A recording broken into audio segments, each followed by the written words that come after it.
A community college math instructor is going to prison after pleading guilty to sex crimes. James Walters taught math part-time at Cape Fear Community College. Sheriff's investigators say the school's tech department found images on Walters' work laptop and reported it.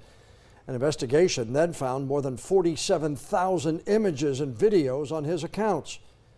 Walters could spend nearly 15 years in prison. When he's released, he must register as a sex offender.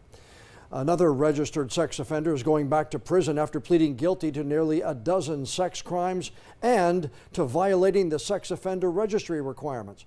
Sheriff's investigators in New Hanover County looked into a tip that Sean Lubell posed as a 12 or 13-year-old girl on the internet and asked for pictures and videos from other girls. He could spend up to 17 years in prison.